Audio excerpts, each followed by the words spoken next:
Master minds commerce చదవాలనుకునే 10th inter విద్యార్థుల తొలి ఎంపిక. నమస్తే. అశోక్ నగర్ లో ఉన్న విద్యార్థులందరూ కూడా మరో యుద్ధంగా ధర్నా చౌక్ రావడం జరిగింది. సో కాంగ్రెస్ ప్రభుత్వం చేపట్టిన జాబ్ క్యాలెండర్ ప్రకారం నోటిఫికేషన్లు రిలీజ్ అవ్వట్లేదు, తక్షణమే రిలీజ్ చేయాలంటూ కూడా వాళ్ళు ప్రధాన డిమాండ్ చేస్తూ ఈరోజు ధర్నా చౌక్ రావడం జరిగింది. సో మాట్లాడించే ప్రయత్నం చేద్దాం. మనతో పాటు ఏదైతే నిరుద్యోగ విద్యార్థి ఉన్నారు. అన్న నమస్తేనే. సో ఏంటి మళ్ళీ రోడ్ మీదకి రావాల్సిన అవసరం వచ్చింది? ఒక పక్క కాంగ్రెస్ ప్రభుత్వం 59,000 ఉద్యోగాలు ఇచ్చినాం, ఏ రాష్ట్రంలో చేయని విధంగా గవర్నమెంట్ ఉద్యోగాలు ఇచ్చినామంటూ ముఖ్యమంత్రి చెప్తా ఉన్న పరిస్థితి. సో ఈ నేపథ్యంలో మీరు బయటకు రావాల్సిన అవసరం ఏంటి? ముందుగా ఇక్కడ విచ్చేసినటువంటి నిరుద్యోగులకు అందరికీ, దాంతోపాటు మీడియా మిత్రులందరికీ, పోలీస్ బృందానికి, మాకు సహకరిస్తున్నటువంటి నాయకులందరికీ కూడా మేము ధన్యవాదాలు తెలియజేస్తా ఉన్నాం. దాంతోపాటు ఈ మహాధరణ ముఖ్య ఉద్దేశం ఏమిటంటే, రేపు జూన్ 2 నాడు మీరు ఇవ్వాల్సినటువంటి నోటిఫికేషన్లు అన్నీ ఇవ్వాల్సిందే ఖచ్చితంగా అని తెలియజేస్తూ, మీరు ఇవ్వని పక్షంలో మరో తెలంగాణ ఉద్యమాన్ని చేస్తామనేటువంటిది కూడా హెచ్చరిస్తూ, ముఖ్యమంత్రి గారు ముఖ్యంగా ఈ యొక్క భారతదేశంలో ఏ ఒక్క రాష్ట్రంలో ఇయ్యనటువంటి నోటిఫికేషన్లన్నీ మేము ఇచ్చామనేటువంటి తెలియజేస్తూ ఉన్నారు.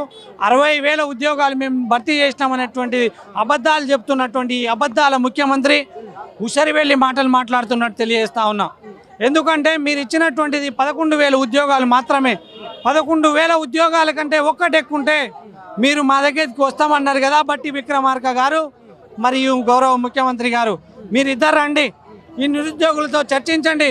మీరు ఎన్ని నోటిఫికేషన్లు ఇచ్చారో మీ లిస్టు తీసుకొని రండి. అంటే జాబ్ క్యాలెండర్ రిలీజ్ చేసినాం, నిరుద్యోగులు ఎలాంటి ఆందోళన చెందాల్సిన అవసరం లేదని అప్పుడు ప్రభుత్వం చెప్పింది, మీరు కూడా సైలెంట్ అయ్యారు. సో మరి ఏంటంటే జాబ్ క్యాలెండర్ రిలీజ్ చేసినా కూడా మళ్ళీ ధర్నాలు ఎందుకు? జాబ్ క్యాలెండర్ మీడియా మిత్రులందరికీ తెలుసు. ఫస్ట్ మీ యొక్క మేనిఫెస్టోలో జాబ్ క్యాలెండర్ ఇచ్చారు, దాన్ని బంగాళాఖాతంలో వేసేసారు. దాని తర్వాత మన అసెంబ్లీలో గౌరవ ఆర్థిక శాఖ మంత్రి అయినటువంటి బట్టి విక్రమార్క గారు, మీరే కదా దాన్ని అనౌన్స్ చేసింది, దాని మీద అథెంటిసిటీ ఉండాలి. అసెంబ్లీలో ఇచ్చేసారు, కానీ దాని విలువ లేకుండా పోయింది. ఆ జాబ్ క్యాలెండర్కి విలువ లేదంటే కాంగ్రెస్ పార్టీ గౌరవ ముఖ్యమంత్రి గారికి కూడా విలువ లేదు, ఈ బట్టి విక్రమార్క గారికి కూడా విలువ లేదనేది కదా. మీకు శరం ఉండాలి కదా. వచ్చి 17 నెలలు అయిపోయింది, ఒక్క నోటిఫికేషన్ ఇచ్చారా? ఇయ్యలేదు.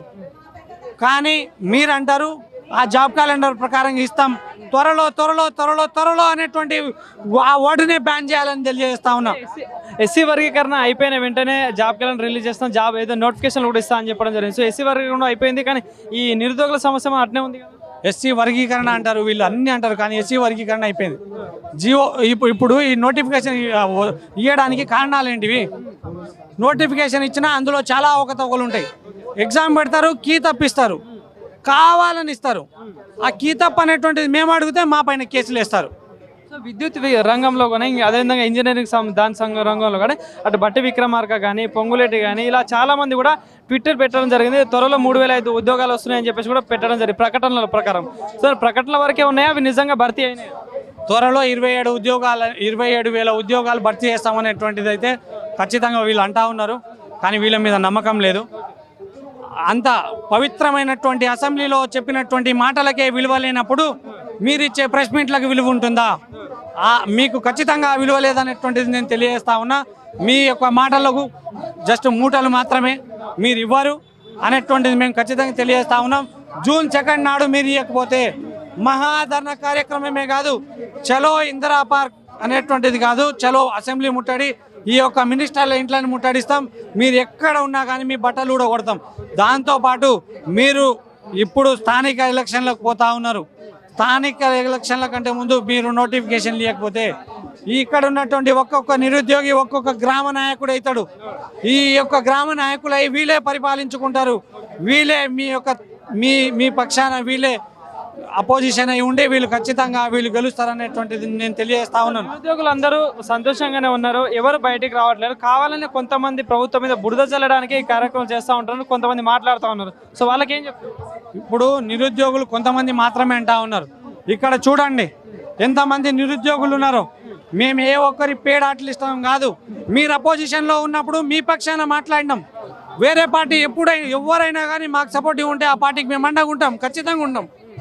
కానీ మీరు మమ్మల్ని పేడ్ ఆర్టిస్టులు అని చెప్పి మా యొక్క మనోభావాలు దెబ్బతీస్తూ ఉన్నారు. మీకు సిగ్గుండాలనేటువంటిది కూడా తెలియజేస్తా ఉన్నాం. సో మరి ఇంత ధర్నా చేస్తా ఉన్నారు, మరి ప్రభుత్వం ఒకవేళ దీనిపైన స్పందించకపోతే ఏంటి ఫర్దర్ కార్యాచరణ ఏం చేస్తారు? ఇప్పుడు ప్రభుత్వం స్పందించకపోతే ఖచ్చితంగా తెలియజేస్తా ఉన్నా, మరో మిలియన్ మార్చ్ తెలంగాణ ఉద్యమాన్ని తలపిస్తాం. తెలంగాణ రాష్ట్రం ఏర్పడిందే నీళ్లు నిధులు నియామకాలు అనేటువంటి ట్యాగ్లైన్తో.